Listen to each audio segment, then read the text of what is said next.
تخيل تكون رئيس مافيا خطير وفجأة تلاقي نفسك عايش في قرية في فرنسا وسط ناس بتسقي زرعها وعايشة في هدوء، بس انت مش قادر تبطل قتل وضرب في الناس. الراجل ده قالوا له بعد ما وشى بأخطر زعيم عصابة، الاس بي اي خدوا له مكان بعيد عشان المافيا لو مسكوه هيقطعوه 1000 حتة هو وعيلته عشان يعيشوا حياة جديدة بشرط بلاش عنف بلاش مشاكل.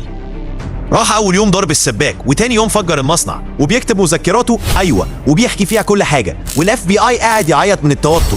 ولما الماضي بيرجع بشراسه، رصاص، تفجيرات، وكلاب بتكشف الخطر قبل ما يوصل.